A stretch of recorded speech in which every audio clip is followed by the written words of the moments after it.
அடுத்ததாக பார்க்கக்கூடிய ராசிக்காரர்கள் தனுசு ராசிக்காரர்கள் யோகமும் தொழிலும் உத்தியோகத்தை ஏற்றத்தை ஏற்படுத்தும் வசந்தமான அமைப்பும் சந்தோஷமான அமைப்பும் அனுகூலத்தை தரும். குடும்பத்தில் சிறிது குழப்பங்கள் காணப்படக்கூடிய அமைப்பு, நரம்பு உபத்திரம், தலைவலி சம்பந்தப்பட்ட உபத்திரம், கழுத்து பகுதி சுளுக்குகள் அதீத கவனமாக பார்த்து கொள்வதும், தாய்வழி உறவு தந்தை வழி உறவு மிக மிக கவனமாக சளி தொந்தரவு இல்லாமல் பார்த்து கொள்வது ஏற்றத்தை தரும். முடிந்த அளவுக்கு எல்லா விதத்திலும் நவகிரகத்தில் இருக்கக்கூடிய புதன் வழிபாடு சிறந்த பரிகாரமாக காணப்படுகிறது. தொழில் ஏற்றம், உத்தியோகம் ஏற்றம், வியாபாரம் ஏற்றம், படிப்பேற்றம் என்ற அமைப்பு பெரிய அளவுக்கு நம்பிக்கையும் சந்தோஷத்தையும் ஏற்படுத்தி கொடுக்கும்.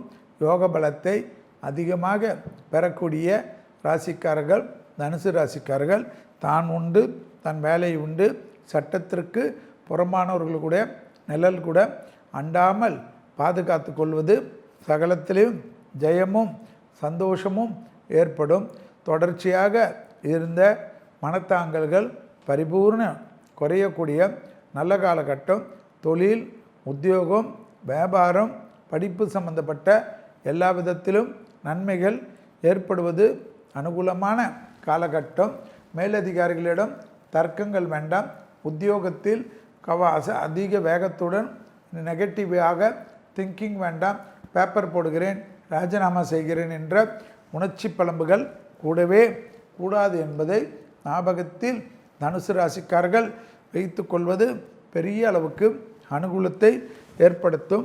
உத்தியோகம் தொழில் வியாபாரம் படிப்பு போன்ற விஷயத்தில் இருந்த சிக்கல்கள் பரிபூர்ண நிவர்த்தி ஏற்படுவது ஆனந்தத்தையும் பேரானந்தத்தையும் ஏற்படுத்தி கொடுக்கும். வியாபாரத்தில் இருந்த பாதிப்புகள் ஜிஎஸ்டி இன்கம் டேக்ஸ் போன்ற விஷயத்தில் கவனத்துடன் இருப்பது நன்மையை ஏற்படுத்தும். செல்வாக்குகளில் இருந்த சிக்கல்கள் தேவையில்லாத வரலாம். எனவே எல்லா விஷயத்திலும் சிறிது பொறுமை காப்பதும் அவசரப்படுவதோ மேலதிகாரிகளோ தெரிந்தவர்களிடத்திலும் வாக்குவாதங்கள்